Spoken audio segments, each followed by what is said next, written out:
So first, Absolutely. and I was Let's dig it all up. oh, no. True. You'll never guess. So sidebar. Yes. And also, I feel like I shouldn't have to remember everything. I know. Actually, I have to talk about this. 3, 2, 1. Hi, everyone. Hey. I'm Alicia. And I'm Meredith. And this is also podcast Summer House Edition. We are at season 9, episode 5. It's a slow summer. We're only on the second weekend we've ever seen. We end the second weekend. But they did confirm your timeline theory of it has been 2 weeks because at that dinner they mentioned Jesse and Lexi have known each other for 2 weeks. I would just like to say I don't know what we were doing in the missing weekend, but I'm pissed. I think Jesse posted a video of them playing a game where Bailey was blindfolded and like had to like get them. And I have to assume they're just trying to cut Bailey out as much as possible to pay her as little as possible because I bet she got an episodic rate. So they were like, you know what? It wasn't interesting enough and we have enough of a storyline. Let's just focus on the other weekends. Oh, okay. That would make sense. I don't think we will ever see Bailey again. I have to still argue though, like this summer must be boring if we've filmed 2 weekends and we're 5 episodes. You can cut, we don't need more than 8 episodes this season then. But I bet it's going to be 16 or some shit like that. Yeah, because what happens in the back half of the season? We know that Craig is coming and there's going to be a fight. All next episode is going to be that Friday that Craig comes up.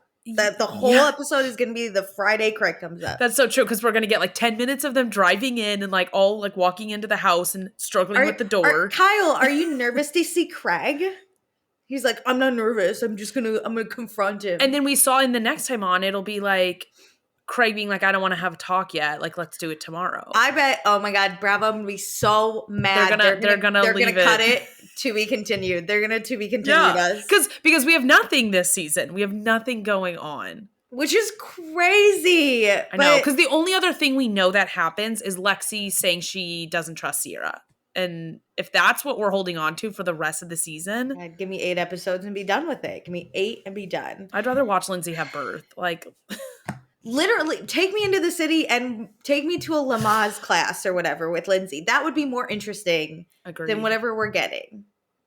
Right? And wow, they are really lucky that Paige and Craig broke up because that actually is the ending. Like, that's what I'm interested in now. Yeah. It's not going to be like Scandival where they had to add in an extra season. Those editors are like, thank God we got something juicy. Like, now we don't have to put all this crap in the middle. We're going to make everyone wait until the last 10 minutes of the last episode. Correct. At least we get Southern Charm finale soon where we get a touch on it. Thank God. Okay, well, before we get into everything in the actual episode, just a quick few reminders. If you're interested in more of us, more of our content, more of our thoughts, we have an Instagram, a TikTok, a YouTube, a Patreon. All the links are in our description. And please be sure to rate, review, and subscribe. It really does help the podcast. Okay, great. Should we get into the episode? Did I miss anything? Go. No. Great. Oh, wait, I gotta go to the top of my notes. I was at the bottom. Did I miss anything? Oh, being ready. I'm unprepared. Okay. Previously on Summer House, Lindsay is having a girl. Lexi is the jealous type, and Jesse is trying to navigate that. Emerald was the first person to bring back a guest to the house. Kyle rage texted Paige about Craig and how Craig lies. Kyle is taking all his anger out on Paige, and Paige does not hold back when confronted with it. And they are at the beach, and Kyle and Paige need to talk. So it is Saturday, July 20th, 3:24 p.m. Kyle and Paige are talking. Kyle basically says he's sorry that they even need to have this conversation. He is upset. He felt like this was a personal attack. His business is under attack. Paige says, like, look, she's not Hannah. She's not Craig. She told Craig not to do the Spritz campaign, I'm assuming. She says this, but I'm assuming it's Spritz. And if Craig was going to do it, he had to talk to Kyle. So Paige is completely out of this. And Kyle says when he was texting, Paige says when Kyle was texting Paige, she felt like Kyle was disrespecting her and disregarding her as a friend. And Paige literally is trying to put it into Kyle's head that she is not responsible for her boyfriend and her best friend. Why does she have to say that out loud? Literally. Kyle says with Craig, it feels like how Craig went about it, like that's what really hurt Kyle. And it feels like Craig stabbed him, which Paige totally understands. She just doesn't want to be in the middle of it ever again. Kyle knows that he has no control over the people, like Paige doesn't have control over the people in her life. He admits it was wrong of him to put Paige in the middle. Craig is coming next weekend. Craig and Kyle can talk then. Great. Yeah. Paige and Kyle hug it out. Really like anticlimactic, to be honest. This is, I feel like, the most accountability we have seen Kyle ever take, though. Because this was pretty cut and dry. The bar is low, yeah. You shouldn't have rage texted her, or she does have nothing to do with this. Great, yeah. There was really nothing to say besides like, no. Hey, you have no control over this. So let me go talk to the people who are doing this to me. Probably for the best, because now that Paige and Craig are broken up, you would have to kick Craig out of your campaign anyway. So Kyle was pumped when they broke up because now he can just go hard on Craig. And like when we were doing the pre-show press, like we saw Kyle saying like they are so hard on Paige's side, like he was ready to be anti-Craig and like be open and ready and like to fight with him in the press again. Do you think Kyle was like, Paige, do you want to be a spokesperson for Loverboy? And she's like, I'm not getting involved with your crappy company. Kyle's like, I have a great idea. Listen, I'm not doing it. Bitch, lover girl, remember Cross Out Boy when you hated me, you wanted to buy it. Now we can team up against Craig and Spreads. Whatever. So it's all good with Kyle and Paige. Kyle apologizes publicly to the group for making things awkward. His like smile now that like he's not fuming and like feuding with somebody in the house. He's like, we can have fun again. We're good. So it's 3:47 p.m. Lindsay is, they're all just sitting around beach chilling, and she's like, hey, do you think my belly button will go out once I'm pregnant? And I was like, ew, I cannot. I've never thought about that. I didn't know that happened. Didn't need it. I mean, it makes sense if somebody were to say it to me. It just was unnecessary for me to think about it. When I was writing the quotes down that I like capture every episode, I started writing that and I was like, I don't want to write this down. Why? Well, Jesse makes a joke. He's like, that's hot. And then she's like, hey, are my boobs bigger than Amanda's? And everyone's like, ooh, I don't know, because Amanda's got big boobs. Yeah. But Wes is like, well, Lindsay, yours are milky. And she's like, not yet. I don't have the milk yet. He was like, and they're full of nutrients then. I'm like, stop. Your mom being like, in the women's space. I'm like, stop talking right now. This is not cute. Like, I want you to be Jessie hyping her up because her boobs are big and hot. Not that they're milky and full of nutrients. Yeah, so like Sierra's, feeling both Lindsay and Amanda's boobs. Carl's being a really good sport and like giggling at everything. Jesse and Wes are like participating, and we keep getting shots of Lexi's sour ass look on her face. She just looks like she's having a sour time. I don't know how this was edited, but she looks sour. I don't think it's as harsh as like I'm sure they did some work in the editing booth, but it's not like she's playing into it either. Like this is how the group is, and when we have the house as a whole getting along and bantering like this, that's what makes it fun. Like this season is not that fun, let's be honest, but this vibe is fun. Mm-hmm. So get on board. Lexi then in her interview kind of weirdly makes this boob conversation about her. It was just edited weird. I don't think the producers were like, what do you think about Lindsay making a comment about her boobs? No. And then Lexi came up with this. I think it might have sparked something, but it was cut weird. But Lexi basically says this boob conversation like makes her a little insecure because she doesn't have boobs, and that's like a big insecurity for her. And she has brought it up to Jesse before that she like wants him to gas up the girls, but doesn't want it to make it seem like he's trying to date them. And it isn't. I've never once thought he wanted to date any of those people. Commenting on Lindsay's pregnant boobs, that to Lexi is like, you're implying you want to date her when she's about to have another man's baby. It all 2 + 2 = 5. We've solved it. And I don't have boobs. She just doesn't need a guy to make her feel insecure. Which and I get that. I get that. I get that. but he's like not. It was weird. It was weird. But also, like, again, we're 2 weeks into this. That's it. We're 2 weeks in. He has had friendships with these girls for like over a year now. He's really good friends with like Sierra. That was really his ride or die last summer and this year. Like him and Amanda have had this banter thing. But that's the thing. Amanda's literally married. Lindsay's literally pregnant. Paige is literally in a relationship, and Sierra literally dated Jesse's best friend. All these girls are not going to date Jesse. Like, it is so clear. And she's sitting here like, why is he gassing up a pregnant woman?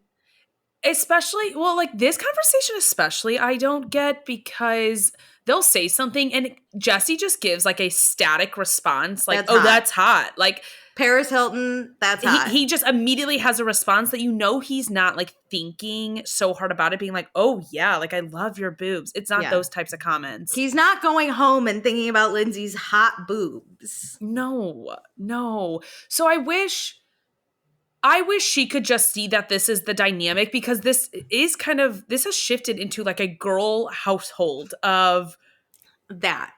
Like, I have a guy friend like this. We've kind of made him be a girl a little bit with like the fun talks about things and like giving girls he's dating nicknames. Like, we're like, no, you need to do it our way. And this is the girl way. Like, we're gonna feel each other's boobs and we're gonna crack up about it. And Jesse's gonna throw out some funny little banter about it. And it's not that serious. Well, I think too, right? Kyle's married, so he can kind of be a girl with any of the girls. Like, if he said, Lindsay, can I feel your boobs? Amanda would be like, go for it. Because literally nothing's gonna happen. Yep. Carl, most of the girls have either shot their shot with this dude or Carl have already friend zoned him.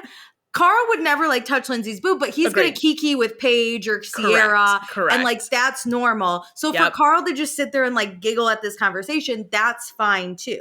Like if Amanda was like, Carl, come feel my boobs, that again would be like fine, whatever. Well, no, he's like a girl at this point. He's like kind of a girl. If they didn't have the history they had, Amanda? Oh, I thought you said Lindsay. I was like, oh my God, Carl's touching Lindsay's boobs right now? He can be a girl with anyone else, even like Paige, because like all they did was make out in a pantry. In the greater sense of the house, Carl can be a girl. Carl's a girl. But like he's doing his best to like kiki with Lindsay in a way that's not awkward. Yeah. Wes, he's off limits to all the girls in the house because of Sierra. So he's a girl. And Jesse, no one wants him but Lexi. So he's a girl to everyone else. So like you can't be mad. It like drives me nuts. We're 2 weeks in. I understand her not getting it maybe like the first weekend, but this is their third weekend. So you should watch. You should watch the show then. If you watch the show, you would fucking know. Or just watch the household, like see how it runs. This is happening in the open too. Like we are A, in public, and B, with the whole group. It's not like Jesse's laying in Amanda and with Amanda and Lindsay in a room, like touching their boobs. That would kind of be weird. He hasn't even touched a boob. He just said that's hot, and she's like, it's crazy that she's he like, likes oh my boobs. God, I can't believe he just said in front of everybody he hates my boobs, and I can't believe he's a boob guy and I don't have boobs. So then Wes asked Lindsay, Wes is so weird. He's like, hey, I kind of liked where this conversation was going to go. I agree. And then it took a big left I was so angry here. Wes is like, hey, what sports would you want your daughter to get into? Because that's fun. And then he goes, or maybe pageants. And Lindsay goes, pageants? She goes, ew. Ew. And Russ was like, I don't know, that's a girl thing. I'm trying to be inclusive. And I was like, sir, you're being misogynistic. Well, it's like you don't know Lindsay either, because that girlie did ROTC in like high school. Like she is not a pageant girly. Flattened Kyle against a door. What are you talking about? Lives rent free in the brain. But like you're like, oh, that's a girl's thing. I was trying to be inclusive. Sports are a girl's thing. What is he's so stupid. I don't mind like him just asking about sports is great. Like that is West's thing. So like ask about things you're interested in it, and you don't have to pivot it because it's a girl. Well, I wouldn't be like, oh, sports are such a boys thing. No. Like the fuck? Come on. Pageants. Especially now, especially in these years. Also, everybody watches women's sports. Why was it pageants? Why didn't you be like, or would you want her to be more of an artsy, like musical type person? Yeah, or like even dancing if he said that, like dancing. as that as the girl sport. Yeah, great. Cheerleading. But also, you don't know Lindsay. This girl is playing field hockey. No, I'm just kidding. Gemma can do whatever she wants. No, this girl's playing hockey, I think. Like, full on with boys on the ice, checking those men. Yeah, hell yeah, Gemma. Lindsay does say raising a child is going to be different because, she grew up in the suburbs, which is different from raising a child in the city. And Wes is like, yeah, less yard activity. That's such a Midwestern thing. I literally, anytime someone's like, oh, they live in the city with their child, I'm like, where's their backyard? It's such a Midwestern mentality. I think about this too. Anytime I see a house, I like kind of like peek around to see if they have a yard. But I'm like, even that, like a city yard is not the same. You can't like play t-ball. Yeah. In the when yard. I tell you, my parents would lock me out of the house in the backyard and be like, kill 5 hours. Oh my God, yeah. I think that era has definitely gone too, but Midwest during the 90s and like 80s and 90s, it was the best time ever. Or even 2000. It was just like, that's true. Come home at dinner and before cell phones, before everybody had a cell phone, it was like come home when the lights come on, when like the sun's setting and dinner will be ready. Given we did recognize that the 80s, that was very 80s. By the time Meredith and I were doing this, our parents were like, you have to stay in this area. Oh, mine didn't. I had my first house, we had a neighborhood full of kids. So like, to be honest, cars could not drive down. Did you have to stay in the neighborhood? Yeah, I guess I did. And then when I got older, I had to stay in the neighborhood. Once I got older, it was like I would tell my parents where I was. Yeah. Because like they grew up when kids were missing because they didn't have to come home till the lights came back. I guess I didn't want to leave my neighborhood, my first one. And then by my second one, and like when I would walk around somewhat near my neighborhood, like to the closest gas station, that was like 14 years old. I just couldn't drive, but you like wanted to go somewhere. Yeah. Okay, so back to Lindsay's kid who is going to grow up in the city. Her city kid. Lindsay mentions that her and Turner don't even live together. And Danielle cannot believe this. Oh my God. She's like, what?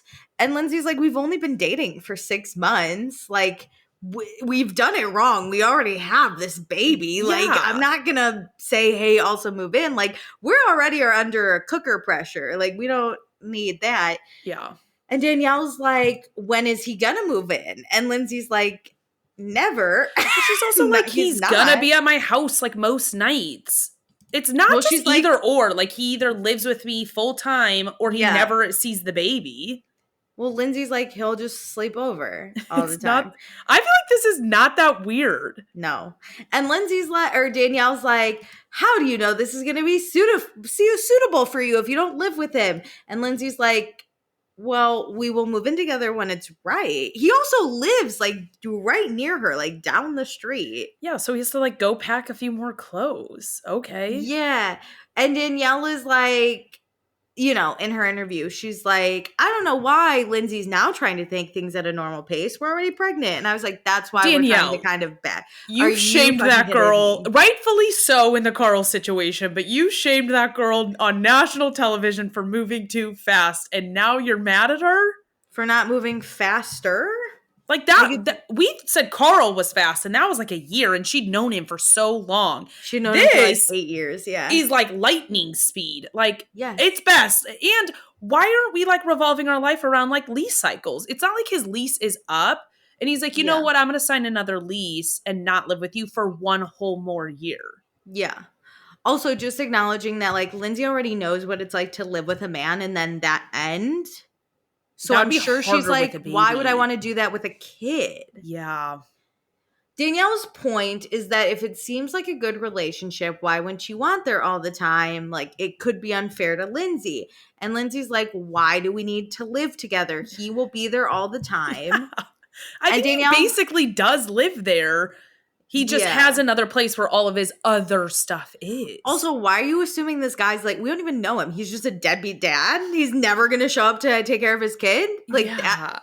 That's a lot. That's a big jump. There are men out there who want to take care of their child. So like Turner might ask to come over. Like, to not just leave Lindsay with it, right? I don't even think he has to ask. I'm sure he has his own set of keys to her place. To go see his daughter? This was wild. A lot of people online are saying like, oh, Danielle's a close enough friend where she already knows this stuff, so it's really shady she's bringing it up on camera. And I don't think she actually I knows don't think this. she I knew don't think it. they're that close because just 2 years ago they had that big falling out, and Lindsay has other friends that are closer to her.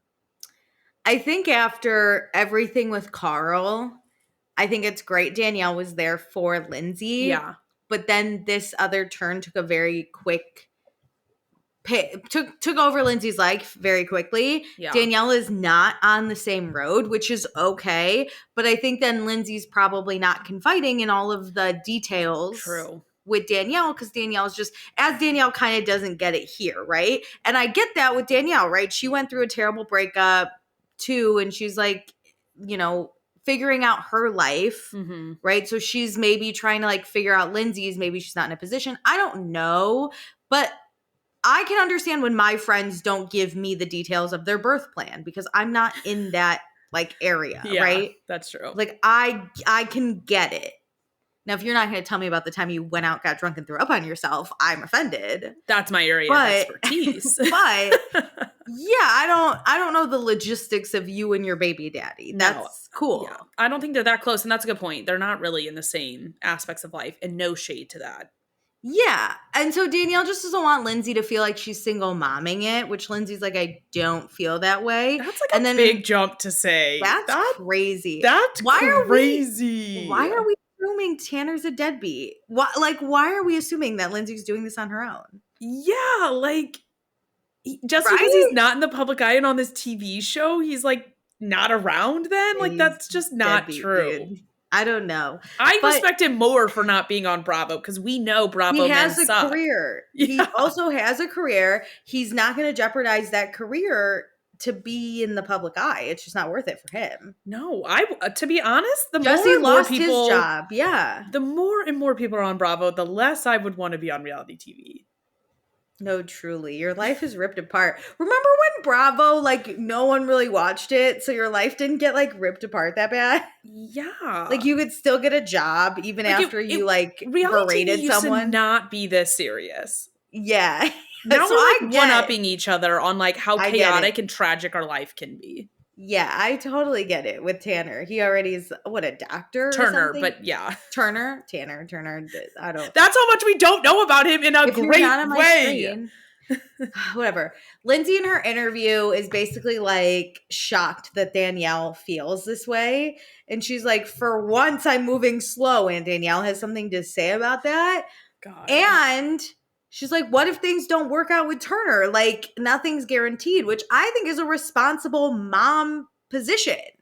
I think Lindsay has matured in a certain emotional way where she is really thinking critically about every move she's making because she has a child now. Yeah. And I think that's really, really good, obviously for the child, but great for Lindsay too. Mm-hmm. Oh, I love her. Hubs. She's 10 out of 10 no notes on Lindsay this season. What did Turner say later in the episode? Good night to Hubs and Cubs. Oh, that was cute. I didn't write it down, but that's what I'm going to call her now, Hubs and Cubs. Yeah, I don't believe he sent that, but whoever copywrote that from Bravo loved it. The ick I would get if a man sent that to me. I just can't imagine the process of like the editors being like, all right, what are we going to say these texts say? We don't know Turner. What do we think he said? Yeah. This. I never believe the texts that are on my screen. No, I think they just help move the storyline, which they're fine terrible.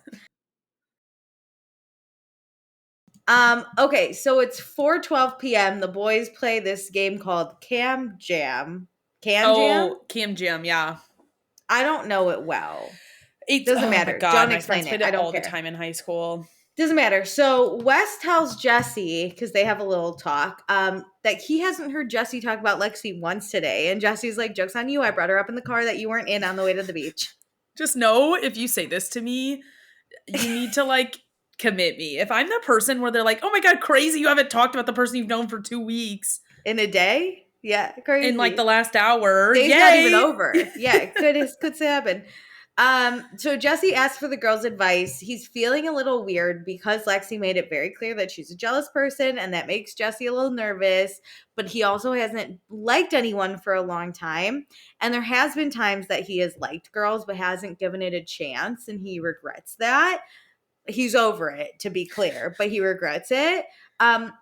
Wes is just mostly sad that he like loses his bro. He's like, Lexi better be giving it to you if I don't have my buddy out with me. I was excited for them to have a like bros season. So I'm West right now. I'm like, Damn it. Man. Yeah, damn it. They still haven't gotten their bro season. One of them's always like chained up. Yeah. Which is fine. Jesse brings up how Wes ditched everyone last night and snuck out to go sleep on his buddy's couch with a girl. He won't cop to, but which I get. I think that actually is very respectful on the first time. Yeah. So Wes admits ditching everyone was a dick move. He tells Jesse, again, he didn't hook up with anyone. Jesse says, like, Wes shouldn't have to hide, though, if he's hooking up or dating anyone. And Wes is like, that's true. But for the sake of keeping peace, I really don't want to talk about it. And Jesse says, like, yeah, you don't have to brag about it, but, like, don't hide and don't leave people behind. Yeah. Which I think is fair. I said this last week. I don't think he needed to, like, sneak out. Agreed. He doesn't have to openly talk about it, but him not talking about it leaves this like openness with Sierra that you need to finalize it and be like, and I hang out with a girl. Jesse has a good point. Like, you're also sneaking out on like other people in the house and like ditching other people, and that's also going to rub some feathers. Like, it just talk about it and like meet up with people. Yeah. So Wes is like, Sierra just ripped my head off, which I want to be clear, sir. That was child's play. Oh my God. He talked about it on Watch What Happens Live. And Andy was like, were you expecting that? And he was like, no, but definitely deserved. But Rip's head off is crazy. Paige didn't even really rip Kyle's head off the night before. And that was greater. That was a greater fight. Again, Sierra I could be meaner. You. As said on the Also podcast episode, I can be meaner. But truly, it's like he didn't watch Sandoval. Like, Ariana ripped Sandoval's head off, and that was amazing to watch.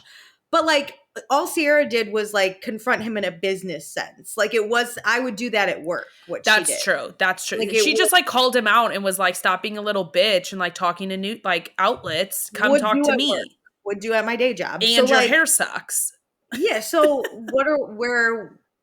what this man needs to toughen up. I just don't think I think in his mind he was like, oh, I cleared the air with her. We're all good. I did a little like article, no biggie. And so he's like, whoa, that was diabolical. But now that in present day in March 2025, he's like, wait a minute. Okay, I kind of see what happened there now.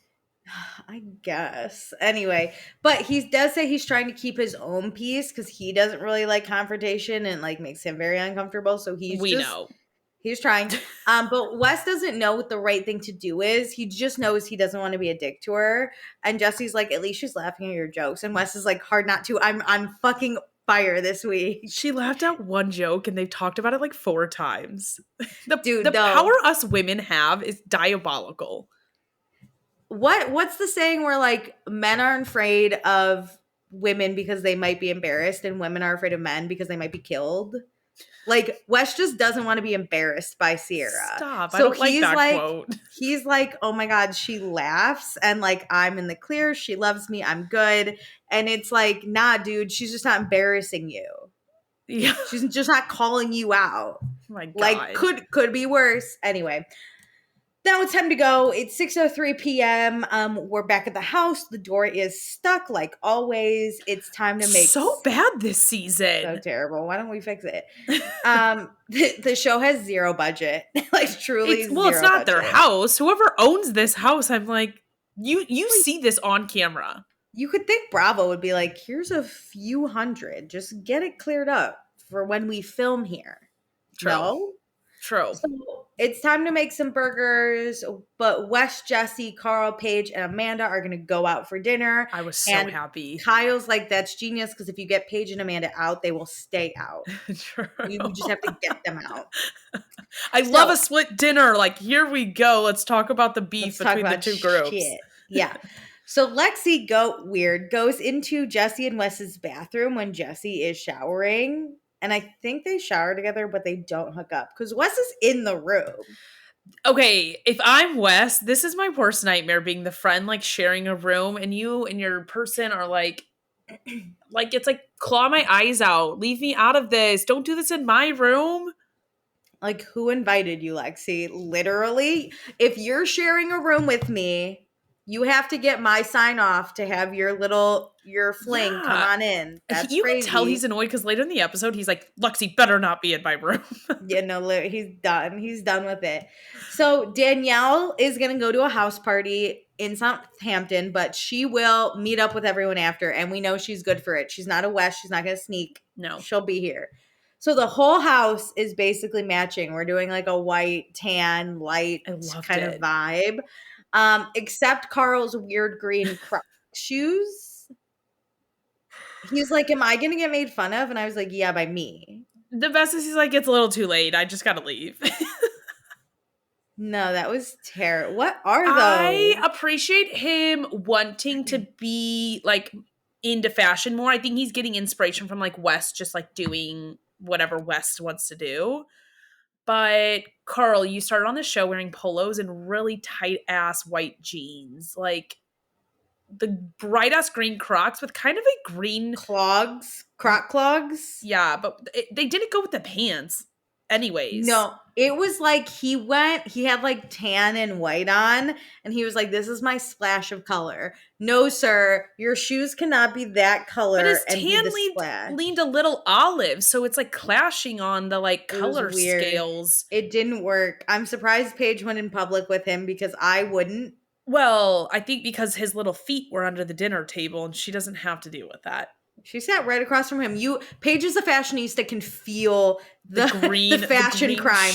She can feel the fashion crime coming her way. I think if he wants to do moments like this in the future, I think that's wonderful. I think every guy should explore fashion a little bit more. I think they kind of get ragged on or like fair. Like I love that guys are getting more into fashion, but how about we go talk to like maybe not Wes because he's a little quirky for Carl's style, but it works for Wes. Call someone to help you. You find someone with kind of the fashion you want to go after, but then like you use them as inspiration, but then talk to someone who's more your fashion.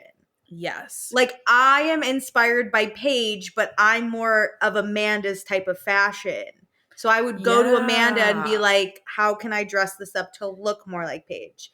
Copy Amanda's outfit, dress it up to the inspiration you want. Yes. You know what I mean? Yes. So he should copy like Jesse's outfit, which he kind of did. And then throw in a quirky, fun thing that Wes does. He kind of did though. That's what he did. It just didn't work. It just didn't work. But you need to ask the girls for advice on then how to pair pieces together. Because I don't think the green clogs were that bad. I think they were bad. They were really bad with this outfit. I think there's a way to style them that could be okay. No, we will differ. Burn them. I think Wes could have pulled those off. Burn them. I don't think they can burn. They're like plastic. It depends on the model too, though, right? If you put one of Paige's outfits on me, you're not going to want to buy it. If you put one of Wes's shoes on Carl, burn it. I think Wes could have pulled them off. Great. The model matters. Burn these shoes. Correct. Burn them. They've already touched Carl's gross The shoes aren't the worst problem. It's how they were styled and who they were on. And they were terrible shoes. We need to start with like the crocheted shirts and like things that West like rolls in. Yeah, like start with that, Carl. Like ease into that kind of fashion. Carl is just so polo shirts and white pants. I can like anything out of the ordinary. His tight ass white jeans right now in my mind. I hate it. I hate them. Anyway, Lexi and Jesse say a very long goodbye to the point that the car might leave without Jesse, and they do this whole. Text me the whole time. I'll miss you. So sweet nothings. Like, don't text her at all. It's 3 hours. You'll see her at the club. You're going to see her at the club. And what do you think's going to happen at dinner with a married woman and a taken woman?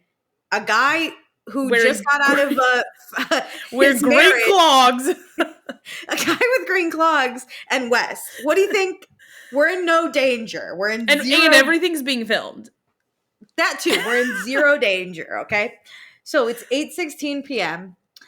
Sierra's just hanging in her bed, scrolling, but she comes downstairs because it's time for serve burgers for the house. Sierra does ask Kyle, like, how'd your chat at the beach with Paige go? Kyle says he apologized. He was just overwhelmed last night. Paige and Kyle had a great chat. Kyle really cares about his friendship with Paige. Kyle cares even more, like he cares more about his friendship with Paige than he does his friendship with Craig. Which, I mean, makes sense, but That's it's so fair. funny. He so also funny to hear says- him say it out loud. He also says, like, he cares more about Amanda's friendship with Paige more than his friendship with Paige. So in that way, Paige will always win above Craig. I am glad he understands this. Thank you.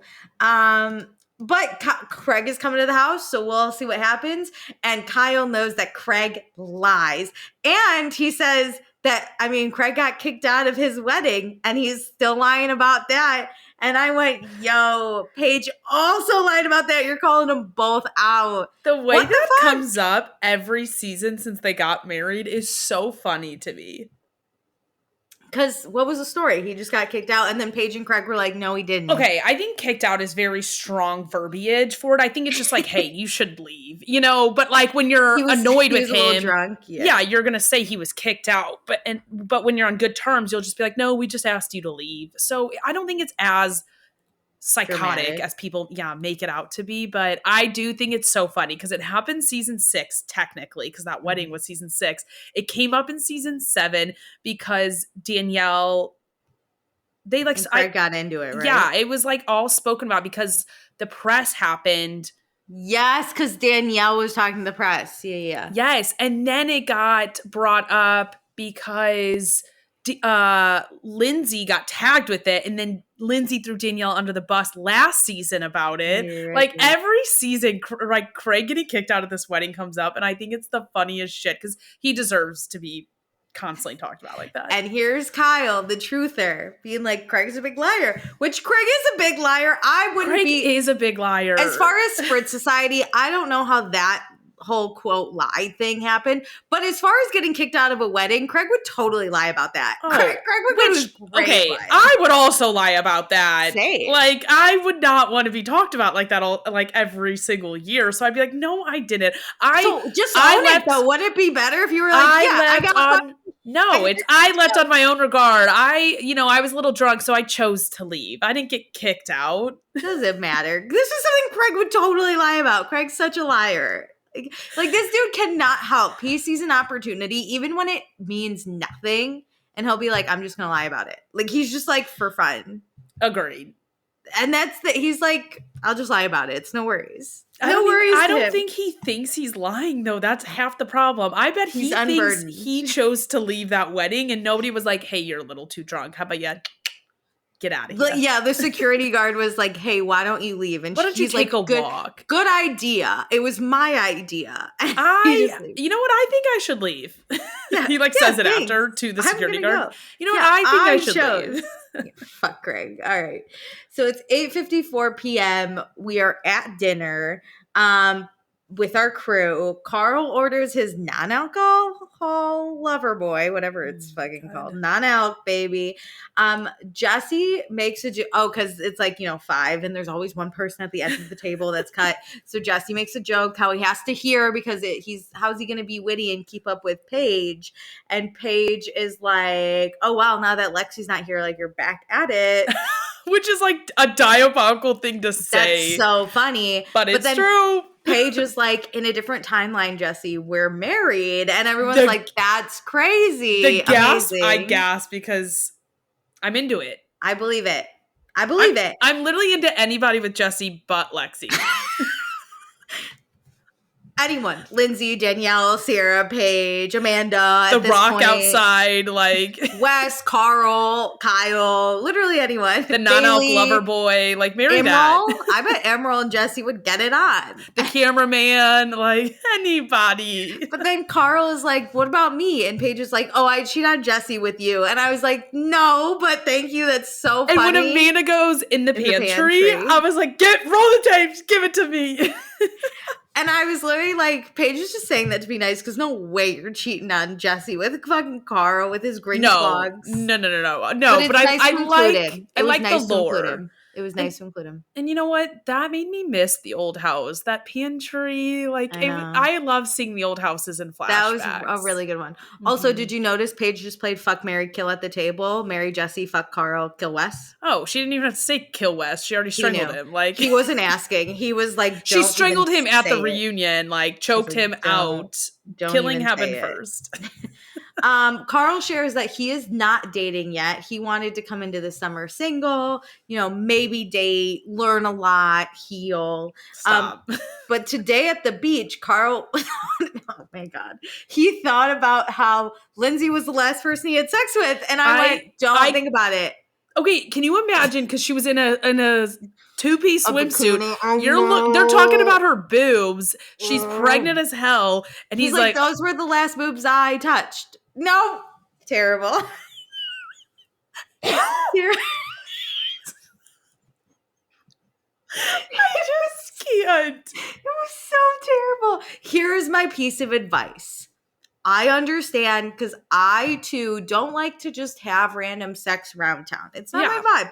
I get it. However, if you get out of a serious relationship and or engagement, fuck one random and then never have sex again. Especially when there are rumors about your ex-fiance being pregnant before you roll into the house. Like, I would have just at least banged someone in June before we come into the house. Anyone. Or lie. Lying is free. Be like Craig. Lie. Be Craig and lie. I would have lied so hard. I would have been like, oh, I totally have I've only had sex with one other person between. Yeah. And it was just a it was just a one-time thing. And now I'm here. Like, and then in your interview, be like, I lied because it's just so embarrassing. Don't even own up to it in that interview. To the grave. Like, if you really want to talk about it, you can half lie too and be like, Lindsay was the last person I loved that I had sex with. Like, if you really want to talk about this topic. The last person whose name I knew that I had sex with, literally anything else. Anything else. This was crazy. And then he's like, I haven't had sex in a year. And for some reason, this is the part that shocks everyone. And I was like, no. It's been more than a year, I bet. That's fine. Don't have sex forever if that's what you want. Have sex with one other person before you are faced with your ex. Yeah. Who's pregnant. Alicia. Like, oh my God. Just think that he's saying all this in his little green clogs. Like, after the worst part is for me is that he thought this while Lindsay's like in a bikini pregnant. Like, that's when it like came to him. Like, it couldn't have just been like fucking weird. He couldn't have been like the first night when he's like, it was weird that I'm here with my ex and she was the last person I had sex with. No, it's like I saw her in her bikini at the beach and thought, and I was like, damn. We were talking about her boobs, and I was like, yup. Those were my boobs. God. Terrible. Hook up with one other person and then go on your healing journey. I am so about that. Anyway, so. And no, the last person I had sex with was not my ex. Thank you so much. I am a big believer. Find a random, cleansing, fuck 'em, and leave. My God. So I was like freaking out. Go have sex. Carl's like, it didn't feel emotionally right. And I was like, doesn't need to literally sex with anyone. Tell Sierra, be like, is it awkward? Should we just do a quick hit and quit it? Okay, don't do that. We don't need another like wine glass to the chest moment. Anything. But I just feel like he kind of wants to be a martyr a little bit too. What? He like wants to be like, oh, see, I haven't moved on. This meant a lot to me. I feel like you ended it. You can't be the no. I know, but I think like he is holding himself back from sleeping with somebody else or trying to date because he was trying to portray the image of, and like somewhat honestly, but somewhat also leaning into this of like, no, I really did love her. It wasn't me trying to be a bad guy for ending it. It's always felt like that. I see it and I get where he would be coming from. And even if these are his real feelings, like I get it. But then you got to take this thought to the grave. Yeah. Stop speaking this stuff out loud. It's weird to me. I'm like, why are you talking about this stuff? You have to lie. You have to take this to the grave. We don't need to discuss that the last person you had naked in your bed was Lindsay. We don't need to do it. Because I keep imagining pregnant Lindsay. Right? Like, we don't actually know if Sierra has, like, hooked up with anyone else. It could be Wes, but she's not going to talk about it. No, because all they asked is like, are you dating? And he could be like, no, I'm not really there yet to have a serious relationship again. You know what's funny, Meredith, is today at the beach, I saw my ex in her bathing suit and thought, that's it. Stop. Yuck. You're giving me so many visuals. Yuck. Okay, so Paige is like, this is crazy because Carl's a priest and Lindsay's pregnant out of wedlock. We don't even know. And Carl says he's been focusing on himself, healing, getting rid of any anger and resentment towards Lindsay. But seeing Lindsay this summer, like she moved on, so like Carl can't. That's all valid. Yeah. Let's talk about That's your emotions. Don't bring up your sex quests. Yeah. It doesn't. We don't just. We didn't want it last season. No, yuck. We don't want it before that when you're not even together. How about this? We never want it. Just tell us about your emotions and leave it. Okay? Yeah. Great. Agreed. So we cheers to Carl getting some pussy. Oh, God. Great. Wes, they are like, Wes, are you dating? And he does like a little shoulder shrug. And Amanda's like, he's not dating. He's just fucking girls. Oh my, I was like, Amanda, you're going to take him out. And Paige is like, no. Wes has been like really busy traveling. He hasn't been fucking anyone. And Wes is like, Jesus Christ. Okay. So Wes says he hasn't been on a date in a while, except for West Date Ever. Which Alicia, I immediately thought about you because for those who may not know, I forced Alicia to watch the 3 episodes. I was unemployed at the time. It was the time Meredith could tell me to do stuff and I would listen because I was unemployed. And she's like, hey, cover these dumb shows that Wes is doing. And I did. And the first episode was the Hawk 201 that they showed us. And I think I said, Meredith, I was like, I don't really know who Hawk 2 is besides that she loves to give a good blowjob. That's all I know about her. And I'm the exact same as Paige and Amanda, where I was like, I've never seen the original video. I don't think I got the original. I got people like circulating it. Hawk to a Girl and Wes was the worst date I've ever seen in my life. I haven't been on a date since because I'm scarred. I have a question for you. Did you notice the timeline issue here? He said that his interview was going to be on July 20th, and it is July 20th on this date. At least Bravo tells us it's July 20th. There's no way his interview's on July 20th because that's a weekend. He's contracted into Summer House. It would have had to be a weekday. I know. I think he got the date wrong, or like maybe it happened on August 20th. Oh, maybe. But that was like circulating. And I thought of you because you are going viral on Instagram about your timeline clocking. Listen, I'm not the girl on this that loves a good timeline. That's you. You just noticed incorrect dates. I have to sit here and write the times down. If you give me a wrong time, I'm going to check it. Bravo can't lie to me on the screen. That's crazy. Yes. Anyway, so Amanda and Paige, they don't know who Hawk Tua is. But Wes says he has been traveling a lot. He's been doing a lot of work. Oh my God, his schedule. I was like, that's a nightmare situation. He hasn't been focusing much on his personal shit. Like there hasn't even been a lot of time to fuck around. Yeah. But he's most upset because he doesn't recycle anymore, which I was like, you can still find time to fucking recycle, my guy. You don't have to kill the planet on your honestly found recycling fame. Is not that hard. Also, just don't own that you are killing the planet now. Just, again, put it in the grave.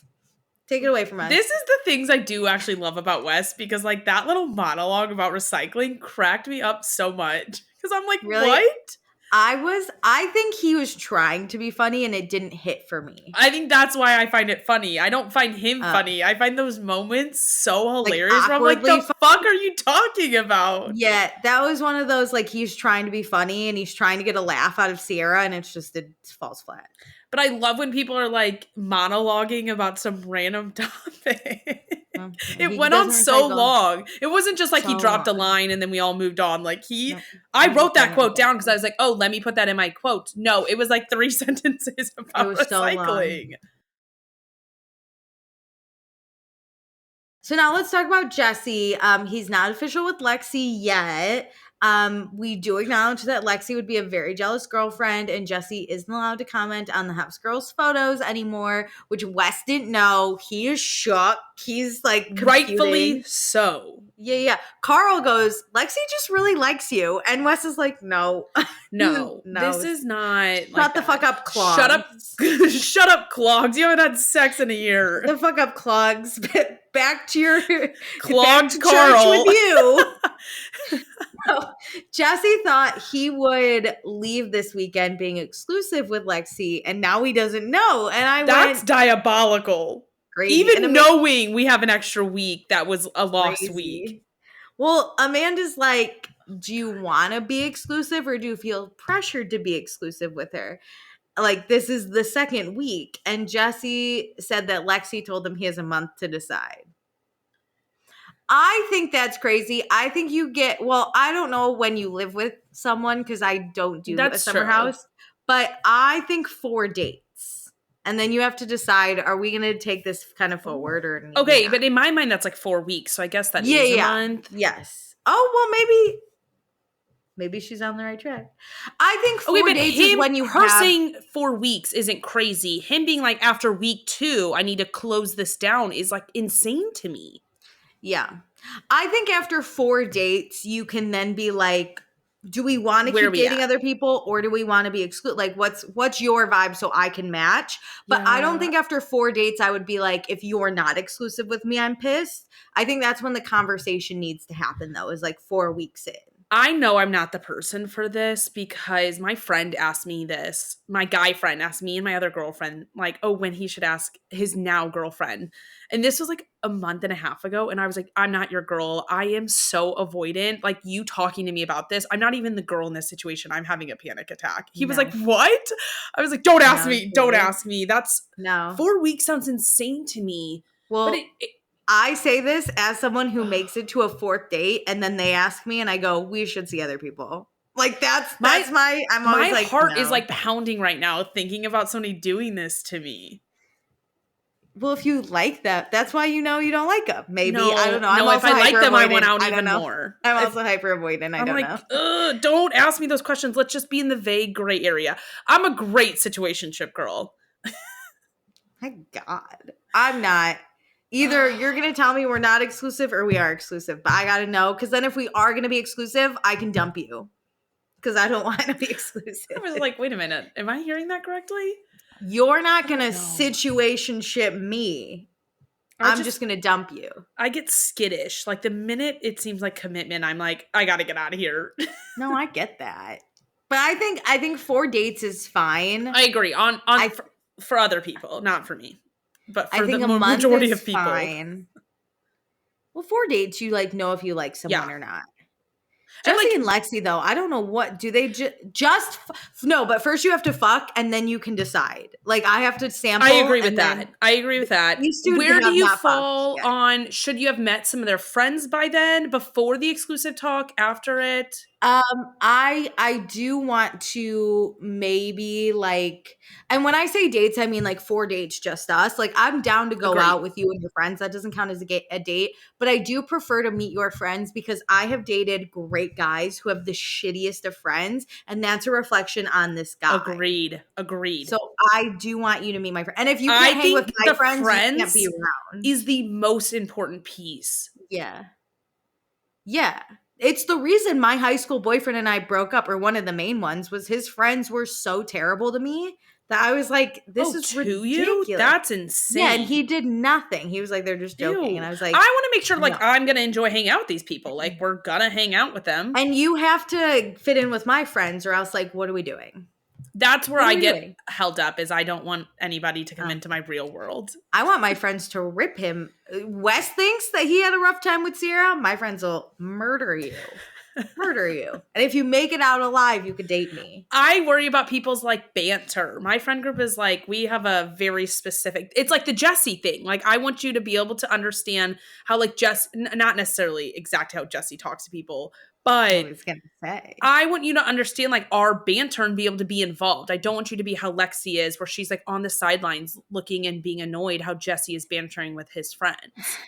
It really doesn't matter though, because we're not dating anyone. We're just talking about Lexi. I know, but I don't think they should be exclusive. Like, to me, clearly it's not 2 weeks. working out. You know what? Same. You and I are You on know the what? same page. It's not working for me, so they shouldn't be in a We also, relationship. though, enjoy like intelligent conversations and like humor. Yeah. Lexi doesn't give me that she enjoys intelligent. I talked about this. There's humor and there's like intelligent humor. Yeah. Like you have to hang. And I'm also debating if like Jesse can really hang in a flirty situation. Like maybe all these other people just have great humor, like Paige, Sierra, Jesse, that he can hang, or Paige, Sierra, Wes, that he then can't Jesse can create laugh. it on his own. I don't know though, he right? can banter into it, but if he's given like a dead weight, like Lexi is, like he can't. Which I don't think anybody could. That's my thought though, but when you're always around Wes, we can tell he just exudes like this great banter, this great intelligent humor. He's funny. He's making his ex in the house laugh. Like that's when you know he's kind of funny, right? Yeah. And Sierra can hang with that too, and Jesse's always around them. But then he's around Lexi and he's like, I'm going to make a wood comment. I'm going to make a boner joke. And that's like the bottom of the barrel. That's like stoner humor, you know? True. That's like funny when you're high, but yeah, I mean, every week that we talk about these two, I'm less interested. Like, I just don't believe in it. Well, let's go out. It's 11:06 p.m. Kyle's rounding the troops up in the house with his big microphone. Everyone's going out except Lindsay, which is understandable. She's pregnant. In case you didn't know. So it's 1:32 a.m. We are out. There's this is good humor. A personalized sign comes over that says, "Congrats, Jesse and Lexi." And Wes in his interview goes, "I had to do it." I loved it. I was screaming. That's a good joke. That's funny. That's hilarious. Oh my God. Wes, as shitty as he is, probably as a boyfriend, I'm so obsessed with him. Like he is my type. I love him as a guy friend. He's my type. I hate that he's my type, but he is. I know. This is my type. If a guy did this to his friend, I would fall in love immediately. This is so funny to me. I would be literally couldn't be breathing next to him, like slapping his arm, like crying, laughing. This is so funny. I'd literally be like, I'd be pissed if I wasn't in on it. Like I would want to be cackling as he's ordering the sign. And like watching the whole thing going down. It surprised me. This would be so funny because then it comes out and he would be like, I did that. And I'd be like, oh my God, that is so good. That was so good. Anyway, so it's 2:10 a.m. We get home. Paige immediately runs to bed and does not want to be in Amanda and Sierra's TikTok. Fuck that. The house eats bagel bites. Kyle wants some Grey Goose. And then I'm like, where's Emerald? Well, at 2:28, Emerald comes back with another guest edit. No, I thought it was but the same edit where we don't get the person. Don't get the girl. Or boy. Honestly, I don't know. I don't know. Very true. You know what? I don't want to assume. If you're in the closet, that's a great way to have a guest. Just don't have them sign the like form. Oh my God. Jesus. Well, whatever Emerald and whoever his guest is, they do not want to be on camera, or Emerald doesn't want them on camera. I don't understand why he's on this show. Like, it's not making it fun. I want to see, at least give me like the legs of the person. Like, just blur her face out. I like it because it's just someone in the house is getting some, you know? And I'm like, yes. At least I know. I see him cover up the camera. It obviously falls. We hear the squeak, squeak. That was funny. I love it. I absolutely love it. I just want to see the person walk in. No, but I mean, this is equivalent to like when someone comes back in the morning. Like we don't see it, but we just know. We know deep in our bones. So it's 2:44 a.m. This is where Emerald's covering up the camera. Jesse is spending the night in Lexi's room again. Amanda is teaching Kyle a TikTok dance. I was like, when Amanda's out, she's out, baby. True. We're never going to sleep. Jesse, it seemed like tries to hook up with Lexi, but she says no, which is fine. We didn't get like the full interaction. Context, yeah. Emerald's getting it, and Amanda and Kyle are the happiest I've honestly ever seen them. Well, because she knows where Kyle is at 2:30 in the morning. That's true. So it's Sunday, July 21st at 9:37 a.m. Emerald's new guest leaves without Emerald knowing, which is hilarious. I love. Goodbye. Jesse and Lexi make out. Lindsay's up. Jesse says that Lexi is very pretty without makeup, and they both feel really good about each other. all of their conversations are so surface level. It's like, you look amazing. And it's like, how do you feel? Good. Like, there's nothing past that. Yikes. It's not like, hey, I really enjoy getting to know you. I think we have like such good conversations. Because again, they don't. It's that we so see. surface. Yeah. No, you're so beautiful. You're so hot. I can't believe I got such a hot girl next to me. Like, it's all surface. It's very high school. Not even. I had better combos in high school. Jesus. So Jesse wants to make sure that they're totally aligned, and then they can build trust from the alignment. For what? You guys don't talk or do anything. And Jesse wouldn't date Lexi if like he wasn't feeling what he's feeling now, and what he's feeling is real. I'm like, what are you feeling? And Jesse isn't going to go out in the world and embarrass Lexi, but he is a social person. Oh God. And Lexi is like, I could be jealous. And I was like, these two talk in circles. I know nothing new from these two. Lexi, again, she's like, so being a model, my entire existence was like picked apart since I was 10. She's like, and I never looked good enough.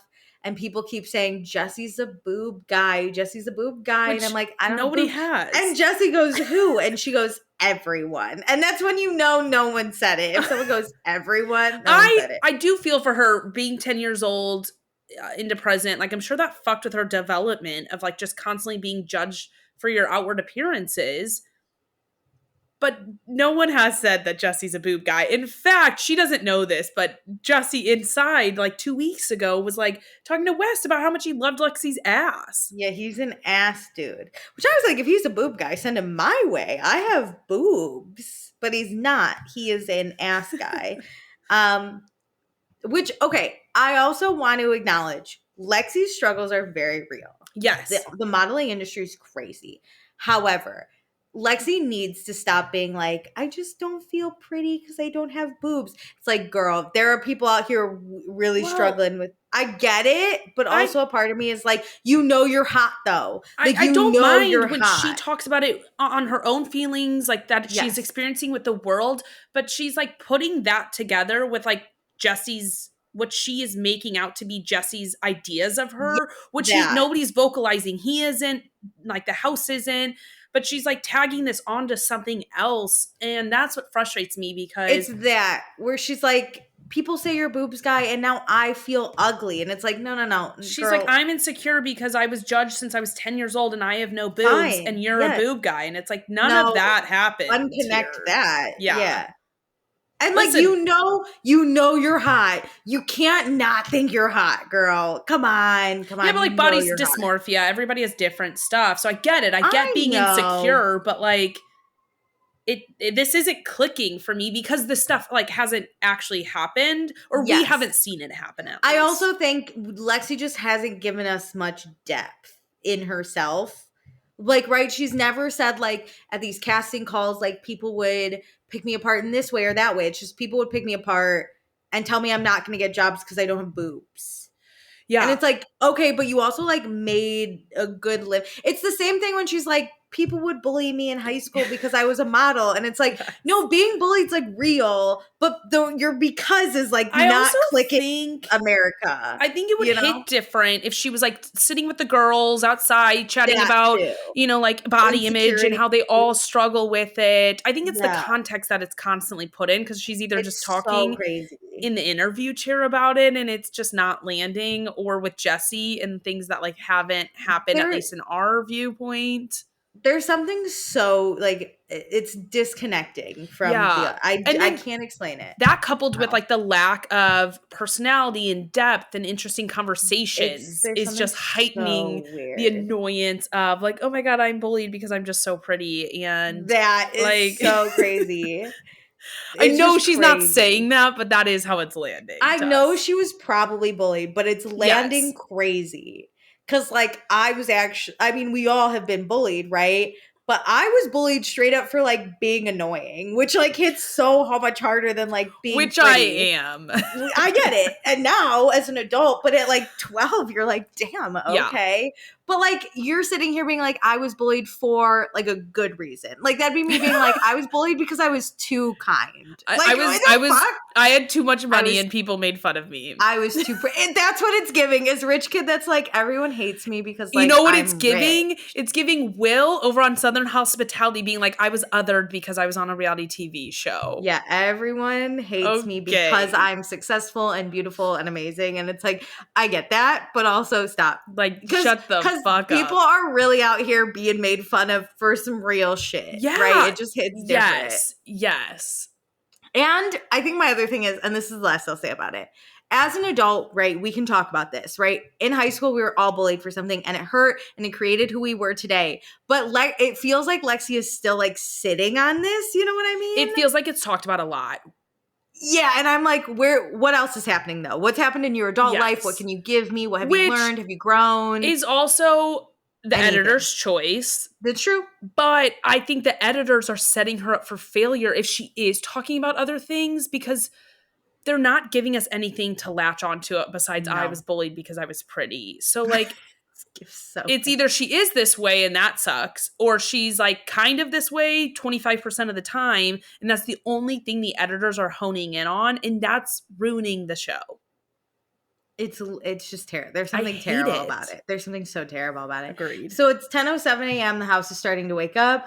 Jesse gets back in his own room and lets one rip. Thank God he's away from Lexi. Those are the worst been holding that one all night. Those are the worst.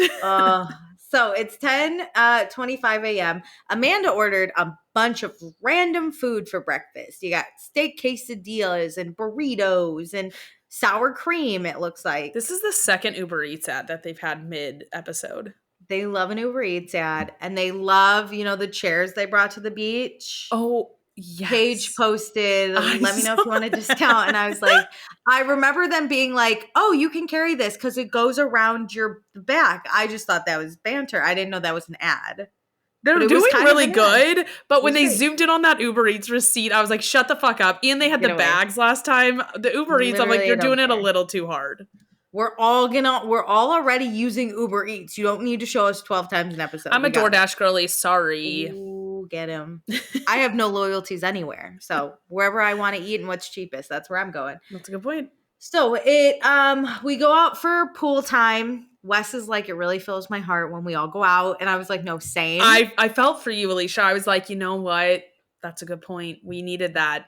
I'm in love with Wes again. I forgot why I hated him. I remember, but I also forgot. Again, we like friend West.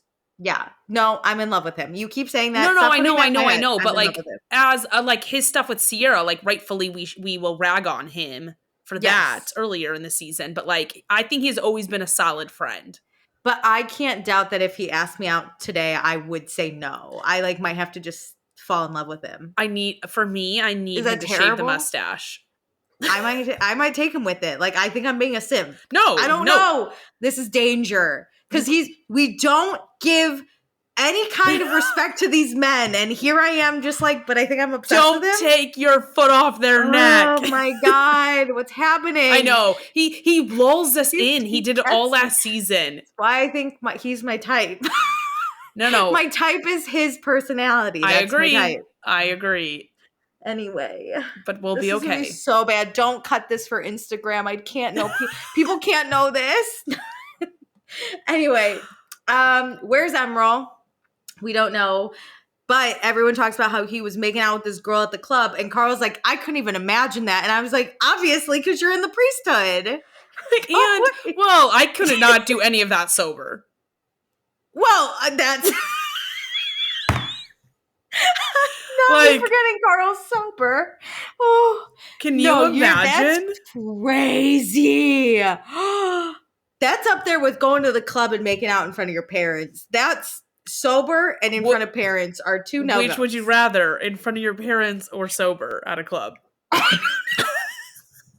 I kind of think in front of my parents, because at least I'm drunk and I can just maybe forget about it. You can blame it on the alcohol and be like, and maybe your parents are also drunk and you could just be like, it didn't happen. You could gaslight them. Yeah. Sober, you remember. I would remember every moment of that. And the worst is when you're like sober making out with someone random, which I don't. Or when you're not drunk enough. I've had that happen where I think I'm drunk enough and then I'm not. And then all I'm doing is thinking about how like I'm Yes. making out with someone. And then And you're like, that's how do I weird. stop this? And how do I get away from here? Oh, Like, I just want a fuzzy brain. Like I want to even not know I'm kissing you.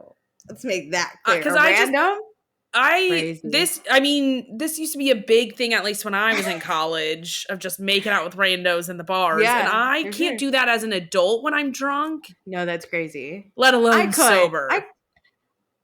The thing is, I don't want to do it like in front of people. I'm kind of at the age now where I don't need That's other what it people is. seeing it. Yeah. I'm not going to be like in the middle of the bar making out with Like someone. my friends don't have to be like, we watched you make out. You don't have to watch me do anything. That's cool. It's cool. We don't have to know each other like that, you know? Yeah. Like you can maybe kiss me for a second, but like we're not sitting here making out and having people watch right now. We are if We're we're too old for Emerald. this. This is Emerald just lives in his own truth, and I respect that. And I wish I Go had, off, King. But I'm stressing out about you doing know, it myself. you know that Vanderpump quote where it's like Kristen is unburdened by the shame. Yes. Emerald's unburdened by the shame. I'm not. I wish I could be, and I'm just not. That's so true. What's the quote? It's not shame, but like Kristen is It's like the unburdened by. shackles of something. But you know what I'm saying. Yes. I am so much respect, King. It's not me. It I can't have be shame. me. I have shame, and I know what's coming for me in the morning. Maybe that's Yeah. it too. Emerald doesn't know that this is coming because he walks right out, and everyone's like, He's like, "Ooh, hey. here's the makeout king," and he's like, "Oh my They god!" call him the remind me. orgy beast. Orgy beast. You're just disgusting. That Meredith, that will never be said on this podcast again. Cut it out. Anyway, disgusting. Makeout King is so much more PG, and that's this podcast. We're family friendly. Meredith, come on. We're sober Carl not making out in bars, and we're not Emerald making out in We bars. are. You can listen to us with the whole family. Okay? You We're family cannot. friendly. We are not family friendly, but we are 30-year-old friendly. We are. That's disgusting. So, Emerald has a reputation to keep, you know, so he has to make out with randoms at the bar, and that's cool. That's cool. Go off. Listen, he is entertaining. You're right. I'm back. I'm back on Emerald. So they're like, "Hey, is your girl gone?" And he's like, "Is she? I didn't walk her out. I didn't see her." He literally does this whole like, "I didn't see her around the house," and I was cracking up. Anyway, Kyle then, the producer that he is like, "Hey, Emerald, this would be a really good time to share more about you and your view on relationships." Like he's being interviewed. And Emerald's like, "Yeah, all right." So Emerald used to be a relationship guy. He was actually an illegal immigrant until he was 23. Which we learned he came here when he was 5. So like that is a very that's a long time too. Yeah, 18 years. Yeah. Living undocumented. Yeah. So he got married to his first girlfriend, and that's how he got his papers. And he makes it clear that him and his girlfriend like thought eventually they would get married, so they just expedited the process. And he was monogamous through their entire relationship. However, by the end, both him and his girlfriend / wife felt like they were being like forced into this relationship. So I think that's what ultimately ended it. But Emerald still believes in love. He believes that you can find someone who makes you happy, or at least like the idea that that's possible. He just knows he won't settle for anything less than that in the interim. So he's not even going to attempt to like settle for less. He's learned not to let other people's expectations dictate how you live your life. And until he meets someone who can change his viewpoint on what he believes now in relationships, he doesn't think he can be monogamous. And I think that's self-aware, open up front, let me know. Which what I love about it is something he said when like I think it was last episode where he's like just so honest about it and up front. Yeah. That's the key piece. I think a lot of people probably have a similar viewpoint as Emerald where I don't want to be monogamous unless I'm with like the one. Yeah, and that's fine as long as you say it up front. Yeah, let us know. Paige, though, then is like, "Wow, we've never listened to someone so intently before." And Jesse's like, "He got 2 chicks in one weekend. I got to listen to what the guy says." And then we get, Lexi's sour face. It was the editors, I'm sure. But yeah, thank you for sharing, Emerald. So now it's 11:58 a.m. Time for everyone to shower, get ready to leave. Jesse goes to find Sierra. Well, he was going to look for Paige's bags and he missed it and went to Sierra and Paige's He walked room. right past it. Right past her designer luggage. And so Jesse talks to Sierra about his chat with Lexi. And this is as Lexi's like coming up the stairs. And I was like, oh God. Don't say anything bad. What is he going to say? Lexi does just go into like Jesse and West's room, which Wes is there. And he's like, hey. And Lexi just sits in Jesse's bed and like waits for him. I don't know.